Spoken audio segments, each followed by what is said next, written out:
మోకాళ్ళ నొప్పులు, disc problems లాంటి అన్ని సమస్యలకు సంప్రదించండి Homeocare international world class homeopathy 9001171550. Diarrhoea వ్యాధి గ్రామీణ ప్రాంత వాసులను వణికిస్తుంది. ఏదైతే కాజీపేట మండలంలో ఉన్నటువంటి విద్యార్థులు అస్వస్థకు గురైనటువంటి పాఠశాల విద్యార్థులు అస్వస్థకు గురైనటువంటి తరుణంలో తాజాగా కాజీపేట మండలం మిడుతూరు, ప్రస్తుతం మనం మిడుతూరు గ్రామంలోనూ ఇక్కడంతా మనం గమనించవచ్చు. ఈరోజు వ్యాధి కారణంగా కూడా ఒక సునీల్ అనే యువకుడు కూడా మృత్యువాత పడడం జరిగింది. అయితే మృత్యువాత పడిన నేపథ్యంలో కూడా ఈ గ్రామానికి సంబంధించిన దాదాపు 30 మంది కూడా తీవ్ర అస్వస్థతకు గురయ్యారు. వీరిలో చంటి పిల్లలు కూడా, అంటే చిన్న పిల్లలతో పాటు అటు పెద్దలు, వృద్ధులు కూడా అత్సార వ్యాధిన బారిన పడింది. దీనికి ప్రధాన కారణం ఒక రకంగా ఏదైతే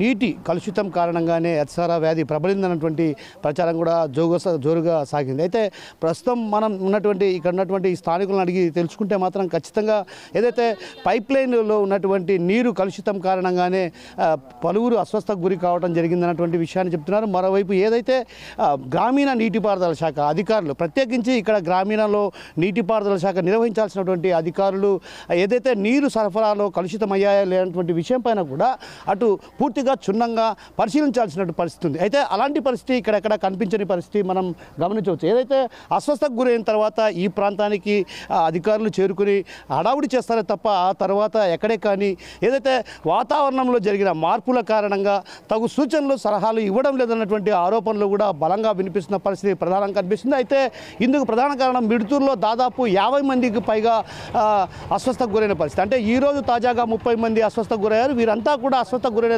తరుణంలో కూడా అటు ఇప్పటికే జిల్లాకు సంబంధించినటువంటి వైద్య శాఖ అధికారితో పాటు ఇక్కడ మెడికల్ క్యాంపు కూడా నిర్వహిస్తున్నారు. ఏదైతే అతిసార వ్యాధి ప్రబలిన తర్వాత కూడా ఈ ప్రాంతానికి చేరుకోవడం జరిగింది. వారంతా కూడా క్యాంప్ నిర్వహిస్తున్న పరిస్థితి. అయితే ఒకవైపు ఏదైతే అతిసార వ్యాధి కారణంగా ఇప్పటికే గ్రామీణ ప్రాంత ప్రజల్లో కూడా తీవ్రమైనటువంటి ఇబ్బందులు, భయాందోళనకు గురవుతున్న పరిస్థితి ఉన్న తరుణంలో అటు గ్రామీణ ప్రాంతాల్లో కూడా ప్రత్యేకమైన దృష్టి అవగాహన కల్పించాల్సినటువంటి అవసరం అటు వైద్య ఆరోగ్య శాఖ అధికారులపై కూడా ఉంది. అయితే గ్రామీణ ప్రాంతాల్లో ఇప్పటికే ఏదైతే వాతావరణ శాఖలో కలిగినటువంటి మార్పుల కారణంగా అక్కడక్కడ విష జ్వరాలు వంటివి ప్రబలే అవకాశాలు కూడా లేకపోలేదు. ఎందుకంటే ప్రధానంగా నీరు ఏదైతే వర్షాలు కురుస్తున్న కారణంగా కూడా నీరు కూడా కలుషితమయ్యే పరిస్థితి ఉంది. అయితే నీరు కలుషితమైనటువంటి పరిస్థితి నేపథ్యంలో కూడా అటు అధికార యంత్రాంగం ఎవరైతే అటు గ్రామీణ నీటిపారుదల శాఖ అధికారులు కూడా వీటిపైన ప్రత్యేకమైన దృష్టి సారించాలి. ఎందుకంటే గ్రామీణ ప్రాంతాల్లో ప్రధానంగా ఇక్కడ ఉన్నటువంటి మిడుతూరులో ప్రధానంగా తీసుకుంటే మాత్రం ఏదైతే పైప్ లైన్కు 2 వైపుల నుంచి నీటిని సరఫరా చేస్తున్న పరిస్థితి. అయితే నీటిని సరఫరా చేస్తున్నటువంటి నేపథ్యంలో కూడా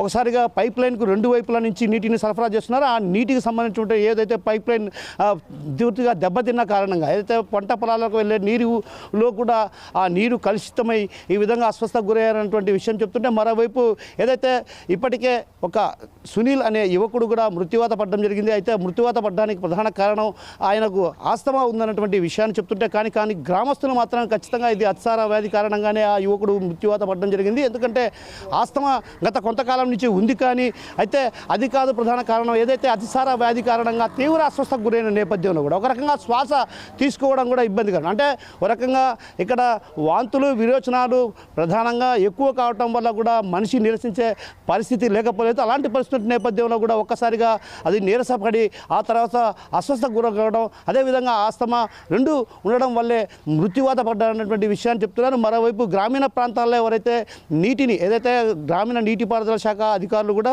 ఇందులో ప్రత్యేక పాత్ర పోషించాల్సినటువంటి అవసరం ఎంతైనా ఉంది. ఎందుకంటే గ్రామీణ ప్రాంతాల్లో ఏదైతే నీరు కలుషితమైనప్పుడు గ్రామీణ ప్రాంతాల్లో వాటి శాంపిల్స్ తీసుకొని వాటికి పరీక్షలు నిర్వహించి ఆ తర్వాత గ్రామీణ ప్రాంతాల్లో కూడా గ్రామీణ ప్రాంత వాసులకు కూడా అవగాహన కల్పించాల్సినటువంటి అవసరం గ్రామీణ ప్రాంత నీటిపారుదల శాఖ అధికారులపై ఉంది. అయితే ఆ దిశగా ఎక్కడ అడుగులు వేసిన సందర్భాలు లేవనే చెప్పవచ్చు. అదేవిధంగా ఏదైతే వాతావరణంలో జరిగినటువంటి మార్పుల కారణంగా కూడా అక్కడక్కడ కొన్ని విష జ్వరాలు, అదేవిధంగా కొంత వ్యాధులు ప్రబలే అవకాశాలు ఉన్నాయి. ఆ నేపథ్యంలో కూడా ముందస్తు చర్యల్లో భాగంగా వైద్య సిబ్బంది కూడా గ్రామీణ ప్రాంతాల్లో తిరుగుతూ కూడా వారంతా కూడా ప్రజలకు అవగాహన కల్పించాల్సినటువంటి అవసరం కూడా ఉంది. అయితే అలాంటి పరిస్థితి ఎక్కడా లేదన్నటువంటి వాదనలు స్థానికంగా వినిపిస్తున్న పరిస్థితి మరోవైపు కనిపిస్తుంటే, మరోవైపు వైద్య సిబ్బంది మాత్రం అలాంటిది ఏమీ లేదు, తాము ఖచ్చితంగా ఏదైతే ప్రజలకు అవగాహన కల్పిస్తున్నాం, అవగాహన కల్పించినప్పటికీ కూడా ప్రజల్లో మార్పు లేకపోవడం వల్ల ఇలాంటి పరిస్థితి దారితీసినటువంటి వాదనలు వినిపిస్తున్నాయి. అయితే మొత్తం మీద చూసుకుంటే మాత్రం గ్రామీణ ప్రాంతాల్లో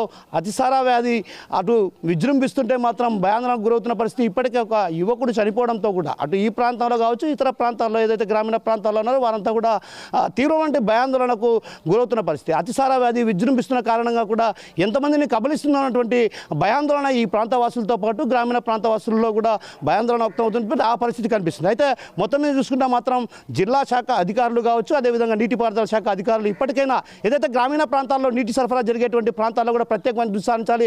అక్కడ ఉన్నటువంటి ఆ ప్రాంతాల్లో ఉన్నటువంటి సరఫరా అవుతున్న నీటిని కూడా పరీక్షలు నిర్వహించాల్సిన అవసరం ఎంతైనా ఉంది. అయితే ఆ దిశగా ఎక్కడ అడుగులు వేసిన సందర్భాలు లేవనే చెప్పవచ్చు. ఏదైతే అతిసార వ్యాధి ప్రబలిన తర్వాత ఆ తర్వాత తాపీగా తేరుకొని ఇక్కడికి చేరుకున్న తర్వాత నీరు కలుషితమైందన్నటువంటి వాదనలు వినిపిస్తున్న తర్వాత కూడా పరీక్షలు నిర్వహిస్తున్నారు. అంటే దీన్ని బట్టి చూస్తే అధికారుల్లో కూడా చలనం లేదనే చెప్పాలి. ఎందుకంటే ఏదైతే గ్రామీణ ప్రాంతాల్లో అంటువ్యాధులు కావచ్చు, అదేవిధంగా ఇతర ఏదైతే సీజనల్ వ్యాధులు బారిన పడిన తర్వాతే తేరుకుంటానటువంటి వాదనలు కూడా బలంగా వినిపిస్తున్న తరుణంలో అధికార యంత్రాంగం ప్రత్యేకమైన దృష్టి సారించాలి.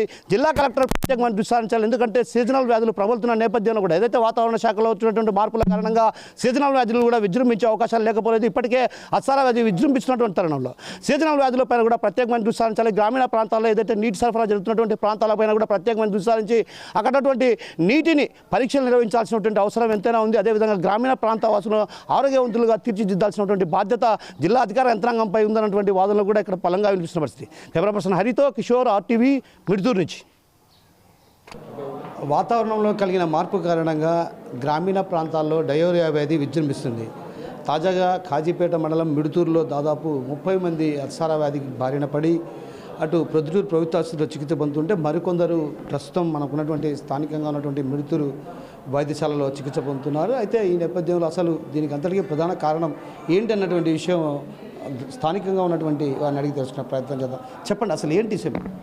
సార్, ఇక్కడ వాతావరణం మార్పు వల్ల వాటర్ ఏమైందంటే పైపు బొక్కబడింది అనమాట. అంటే ఊళ్ళోకి వాటర్ వచ్చినప్పుడు కొంచెం బొక్కబడడం వల్ల దాంట్లో వేస్ట్ వాటర్ వచ్చి ఆ రోజు నుంచి ఈ విధంగా వాంతులు మోషన్స్ కావడం ఈ విధంగా జరుగుతుంది. మేము దాని ప్రాబ్లమే మేము అనుకుంటున్నాం మూల నుంచి. కానీ ఇప్పుడు పొద్దుటూరులో వచ్చేసి 15 మంది దాకా, ఈడ ఒక 4-5 మంది దాకా ఈడ ఉన్నారు. ఒక అబ్బాయి కూడా చనిపోయాడు, సునీల్ అని అంటున్నారు. ఎందువల్ల చనిపోయాడు? ఆ అబ్బాయి కూడా ఇదే మోషన్స్ కారణం వల్ల, కానీ అతనికి కొంచెం గస అలసట ఉండడం వల్ల చనిపోయాడని కొంతమంది అంటారు. కానీ మోషన్స్ మెదడు పెట్టడం దానివల్లనే తీసుకుపోవడం కారణం అది. సో ముందుగా మీకు ఎవరైనా ఇక్కడ ఉన్నటువంటి ANMలు కావచ్చు, అదేవిధంగా ఇక్కడ ఉన్నటువంటి సిబ్బంది ఎవరైనా మీరు కాంచుకొని నీళ్ళు తాగాలి, అదేవిధంగా ఈ వాటర్ తాగే ముందు కూడా ట్యాబ్లెట్, జింక్ ట్యాబ్లెట్ వంటి సరఫరా చేశామంటున్నారు. సరఫరా చేశారా? సార్, తిరగడం మటుకు తిరిగినారు, చెప్పడం మటుకు కూడా చెప్పేసినారు. కానీ కొంతమంది ఉండడం వల్ల కొంతమందికి తెలియదు కదా, పల్లెటూరు కాబట్టి కొందరికి ఇచ్చిన వాళ్ళకి మటుకు కొంతమందికి ఇచ్చినారు.